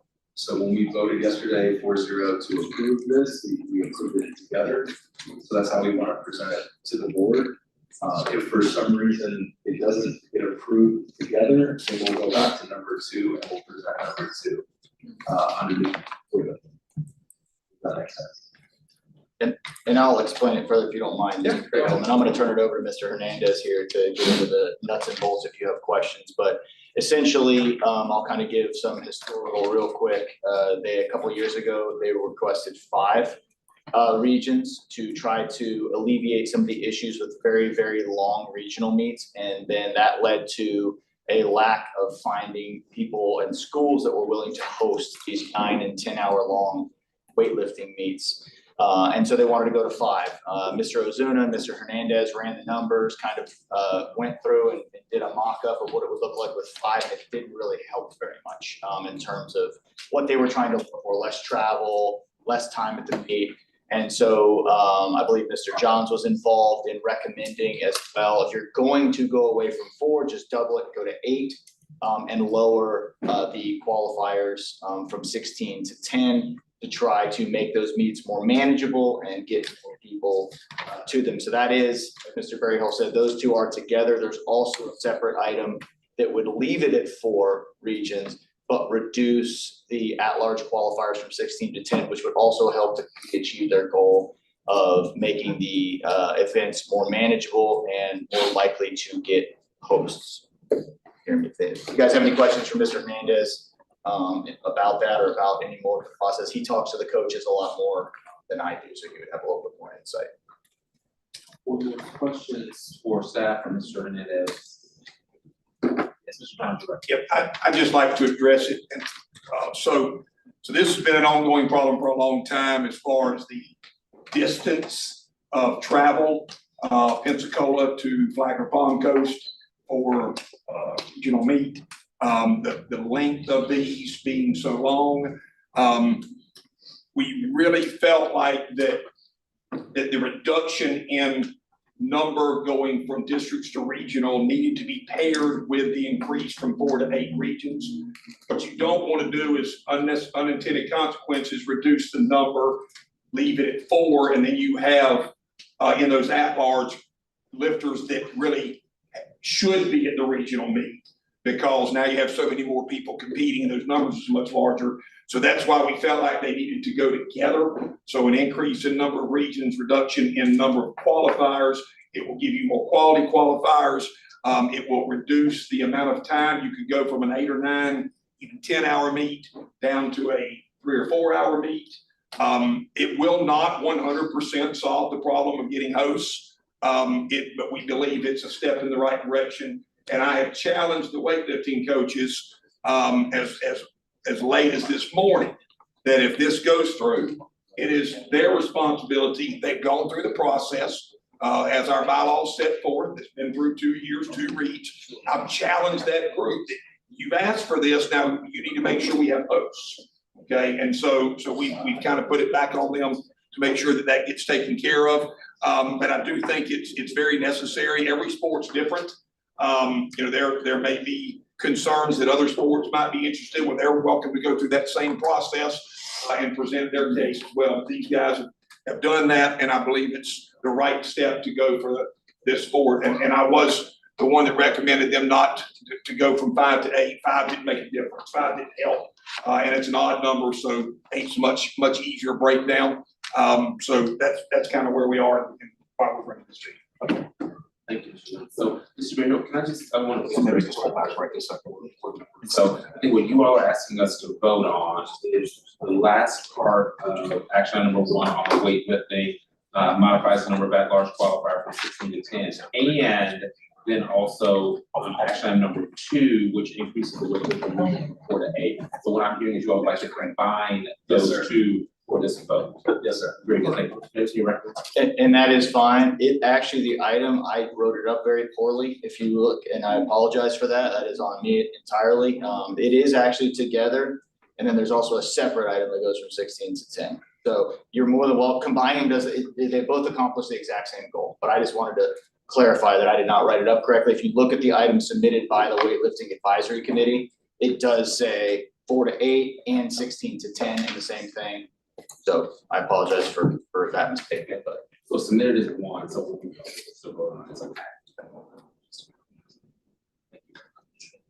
All right, board members, any other questions on this before we entertain a motion on this action? Mr. Bell, you recognize? Yes, this is a question for the staff. At my school, we have a very nice weight room, okay? And we'd like to host district and regional meets, however, we don't have platforms. You're required to have, right? Correct. We've got a nice rubber floor in that whole room. Can we tape off the size of a platform? Absolutely. And then that be the platform? Absolutely. Serve as the platform so we could host district and regional meets? So we have one host, is that? Write it down. Write it down. Yes. We can do that with a rubberized floor. Yeah, there's no requirement in the book that says what the platform has to be made of. It just has dimensions. Okay. Minimum dimensions. So It's just yes. the size. Okay, all right, very good. Thank you. 8 by 8 is the minimum. It goes up to 12 12 by 12 12. max. But isn't there a rule you can't step off of it? Step off of it, you're out, That's right? correct. Correct. So we want 12 by 12. Bigger box. Okay, I'm a slow learner. All right, very good. Board members, any other questions on this one? All right, so can I get a motion, please? So moved. All right, Mr. Johnson's motion, do I have a second? Mr. Berryhill, a second. Board members, any other discussion on this item as a package? All right, seeing no other discussion on voting on this item as a package here, all of those in favor, please raise your right hand, give staff a chance to count. Motion carries unanimously. And Mr. Berryhill, your record. Yes, so based on the last vote, you no longer need to vote on item 2 because it was included in the weightlifting item that we just voted on. Yes, that's right, we just voted on that as a package. So it looks like the, before then, action order 3 was removed. Action item 3 and 4 were removed. So 3 was removed, action item 4 was removed. And so now we should be at discussion items for operations, so you're recognized for discussion. Councilmember Mr. Davidson. Mr. Davidson, you're recognized. Yes, and our one discussion item is Mr. Damon's classification discussion. And again, board members, in November, I'm gonna bring a 20-year plan for our capital plan for classifications for the next 2 years. And just want to get some feedback.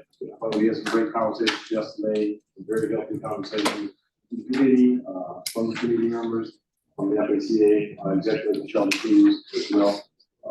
About priorities and enrollment gap and so forth. So the plan is to, or including invitation tournament and so forth. So our plan is to bring forward 2 or 3 options for classifications, to survey our schools, county ADs, and coaches and so forth, and get their input. And try to schedule a workshop in the month of October, probably 2 or 3 weeks prior to our board meeting to share where we are, ask, board members can ask questions about what it looks like and so forth. So that we're not, the November board meeting, we're not spending, which is the most important thing, is classifications. We got more time to ask questions and dig into it than just on a regular schedule. So plan is, again, have 2 or 3 options that I can share with you all on in the workshop, via Zoom or virtually, in October, late October, before the board meeting.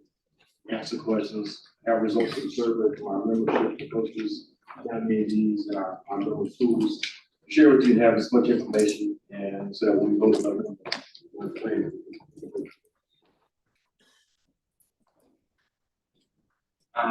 This looks like this concludes the report of the operations committee. Yes, thank you all. Appreciate it very much. Thank you very much.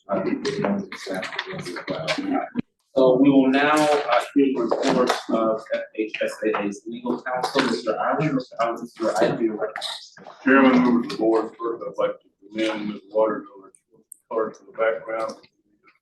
Report today, darn it.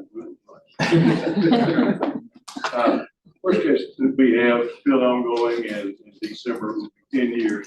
The Cambridge Christian case has been found to be correct at the 11th Circuit. Now the bank on the discretionary risk story.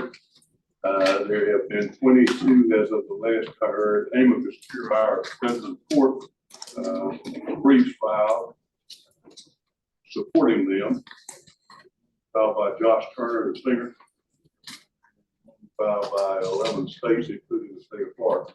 So that we are asked by the Supreme Court to file a responsive pleading, and that's being worked on at this time, and that will be submitted to the Department of Education report. The second case we've had for quite a while is Jackson, which is a 46-year-old inmate that sued us in the NFL and several other injuries he received in the 1990s. That has ultimately been dismissed by the Fourth District Court of Appeal, and hopefully Mr. Jackson will come up.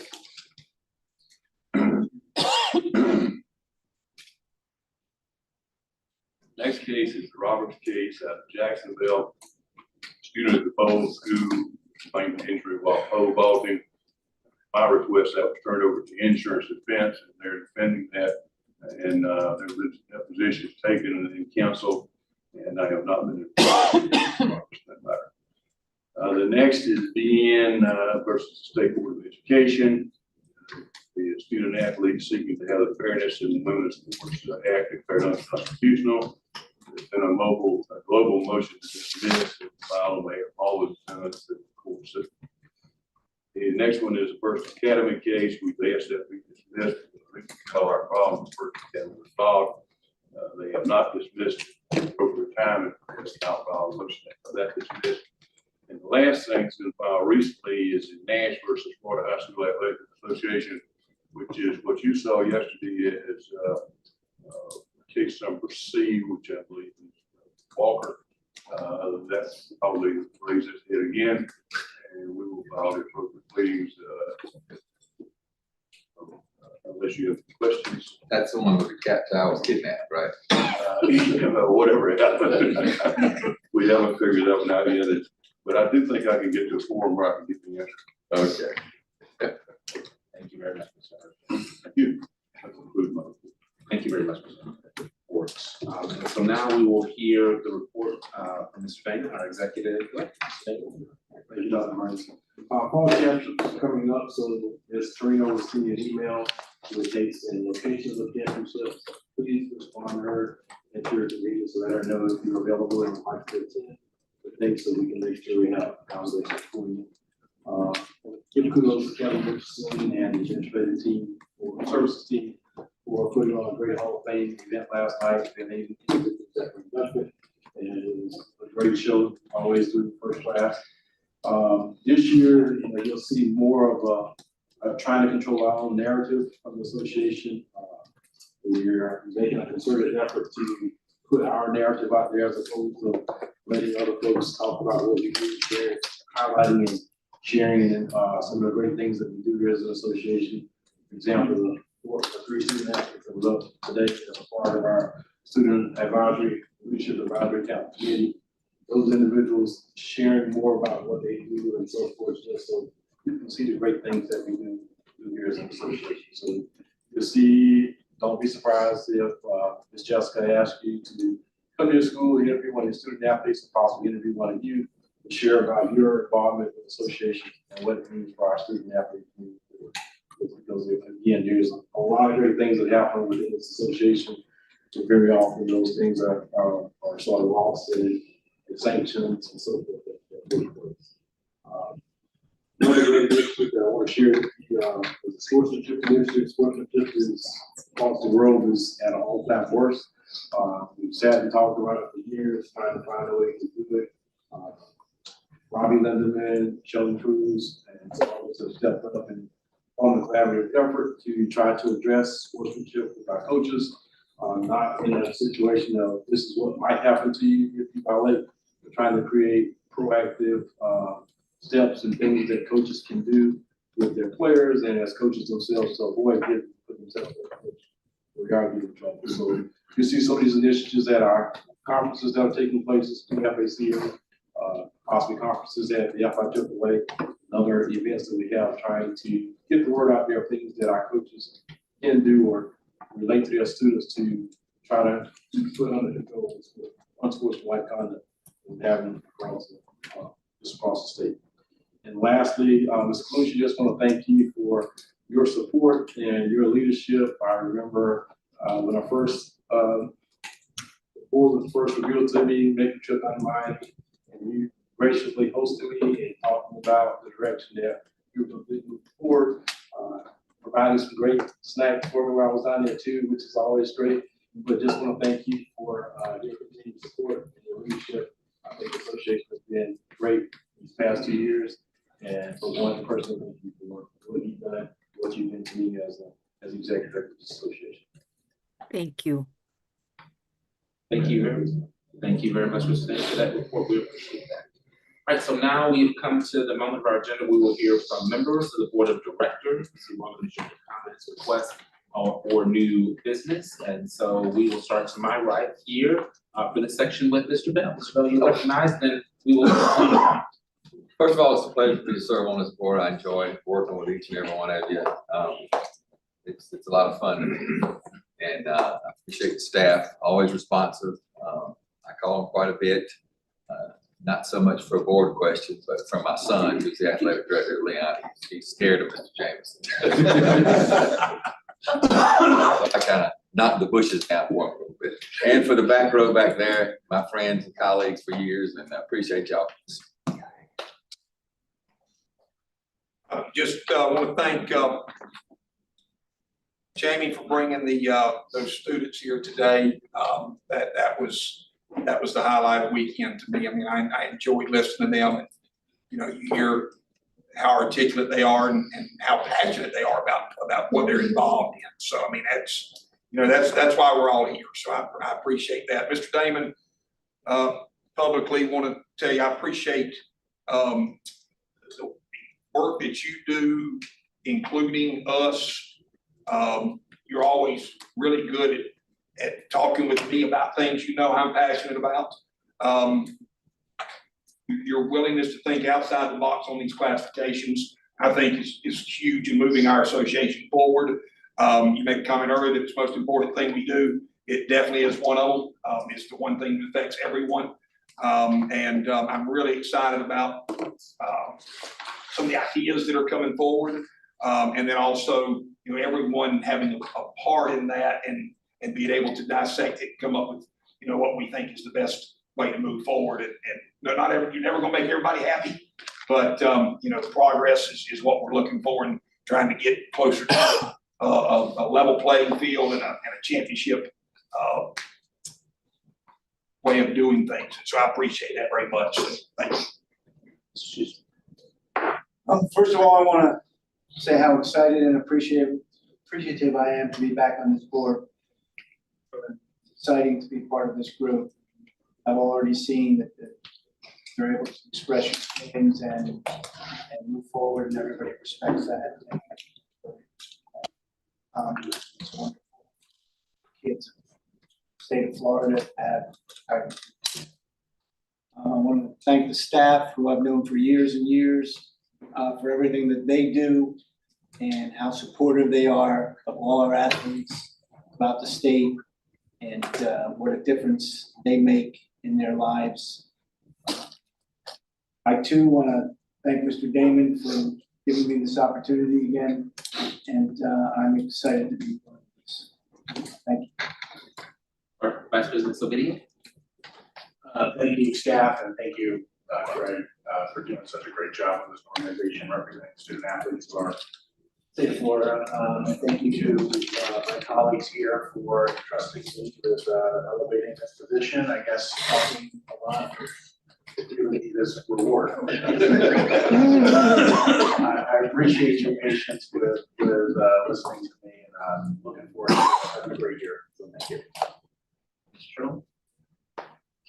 You know, this is a great organization, great staff, great leadership, great board, and I just feel privileged to be able to have another year with colleagues working together to do what's best for students across the state, and looking forward to accomplishing great things this year. And I appreciate President Colucci and her leadership for the past couple of years, but I know we're also in good hands with Superintendent Chambers and colleagues here all as vice presidents. So having a great year. President Chambers. So I first want to say, I just want to recognize President Colucci and the work that she's done the last 2 years. It's really appreciated. You can see by the facial expressions of this board that they too appreciate it. I do want to also just thank the board for this trust. And I've been here a little over a year. And again, I'll echo what you just stated. The ability to share your ideas, to share your opinions, and it's received in a respectful manner. Something that I've driven back to Okaloosa and shared with our people. I think it's a testament to this board, but it's a testament to you, Mr. Damon, and to this staff. I do want to say that it's an honor, and I'll just briefly say I grew up playing sports, played a little bit in college, and I'll use a little bit because I didn't really touch the field. But what sports did to me for my entire life is it gave me discipline, gave me strength, and I was able to understand failure and still move forward. I wouldn't be superintendent of my county without athletics.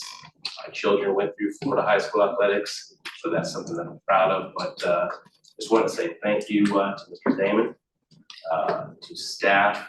It's just a professional group. I just really appreciate it. I have nearly as much to say as everybody else, so I'll be back for a great year. I'll say. Thank you. Yeah, just going into the third year, I want to say I appreciate all the hard work from the association. It's an honor to be part of this board. This year's off and running. Also already and where that's going to be. So looking forward to a fantastic year. It's going to be great.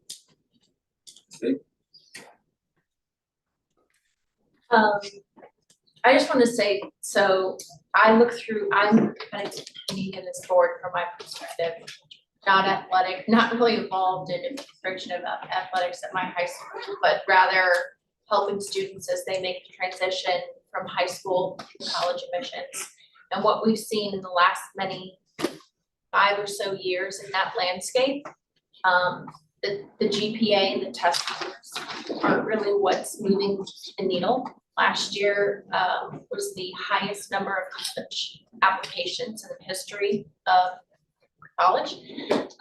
And so what we're seeing really moves the needle is demonstrated impact and passion in some extracurricular or another.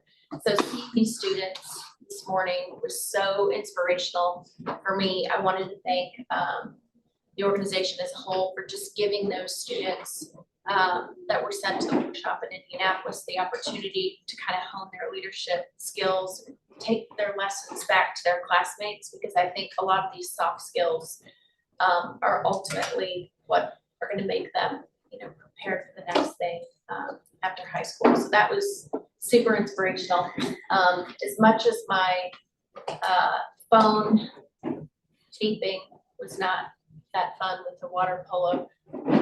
When I looked back on it, I thought it was great passion for a sport that a lot of parents, I got a phone call or two at school on Friday, parents just saying that meant more to them than anything in high school. So thanks for continuing with that. Thank you to staff, especially the start always. Just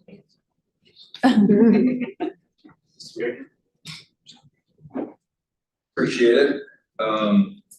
So going second to last, I want to make sure that me and Mr. Lee are on the same wavelength as the speech last night. I want to congratulate, for those of you that weren't there, it was epic for sure. I want to congratulate the new Hall of Fame class. It's always a great event. Kelvin and the team, you guys did a great job, and I always appreciate being there. As always, want to thank the staff for all their work that they do. A lot of people take the most grief than us, even though we got a ton of emails this week. I want to thank the board for serving your area, your section. We do great work here, and this is my third year on the board, and I'm super thankful to be able to continue with that. I always want to thank Craig for his leadership, his access to not just me and the board, but to everybody that you oversee in our state, visits the schools all across the state, all the way in the Panhandle, all the way down to Key West. Thank you for that. I want to thank Ms. Colucci for her leadership the last 2 years. It's been a pleasure getting to know you, and congratulate the two new members of the leadership team here. I look forward to your guys' leadership. And the last thing that I wanted to talk about was this summer I got super thankful for this. Mr. Damon invited me to go to the NFHS summer conference in Chicago. And he warned me that I would have a bullseye on my back because I was a board member in the state of Florida. That was accurate, so I appreciate the heads up. But I got to sit in on Craig speaking about our great state and how we do things and how it's different than everybody else. And the questions in there and how he handled that conversation was great. And he basically gave them all a heads up that come to their state too at some point in some way, right? But just to interact with the staff there, to get to meet people from other states and listen to how they do things. To be honest, it just made me more proud to be a part of the state of Florida. So thank you for that opportunity. Safe travels. Thank you, Mr. Berryhill. And I will, in my comments, I actually wrote these down before you all shared, but I also want to really start by thanking Craig, Mr. Damon, and the staff. I want to name a few people.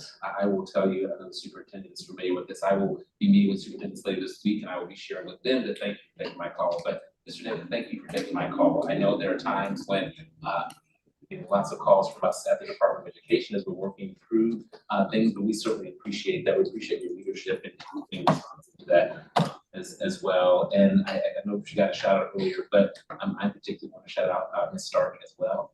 Thank you for always being there when I've got questions. And so really appreciate it. Even my unique request, that you're able to accommodate Ms. Torino as well. So thank you for that. And then I will tell you, I didn't know they had done this, but I walked in this morning and I saw these pies and I thought, my gosh, who knew? Like, that's my favorite dessert. I really am not a big dessert person, but I love pies. So when I came in and saw 2 pies this morning, so let's say thanks to the staff that a special treat for me to be able to take that home as well. And then I think for staff and then for the board members that are here, I also want to say thanks for your grace, thanks for your patience. Both in June and then also here in September, allowing me to jump right in and share this meeting. I think when I walked in June, you said, "Who is that guy? What's he doing here?" And certainly why is he sitting in the chair? And so I certainly appreciate you all for your grace and patience and allowing me to be able to do that. I look forward to working with our new president, vice president as well. So a big thank you as well, Ms. Colucci. Ms. Colucci. Thank you so much. Once again, I want to thank you for entrusting me with the leadership of this fine organization for the past 2 years. It's truly, truly been an honor and a privilege to serve all of you and to work closely with Executive Director Damon and all of you and the staff to do great things for the student athletes of Florida. Florida leads the way, and I really think that under this new leadership, and I know I'm confident under this new leadership, we're going to continue to lead the way. And I know Mr. Silvidio agreed with me when I said pickleball needs to be a sport and Florida needs to be the first in Florida. So I hand that torch over to you to get that done, Mr. Silvidio. I think that we are just in a great place in this state, and I know we're going to continue to do great things. So thank you so much. I want to thank each and every one of you from the bottom of my heart. You are a fine group of professionals, and you always carry yourself with decorum, with class, and with professionalism. So it was truly an honor to serve with you. Thank you very much, President. Mr. Savidia, you're right. I actually have a comment about pickleball. We started a club at our school and we have, I think it's 36 student athletes. All right. Summer sport. It's taken off for us.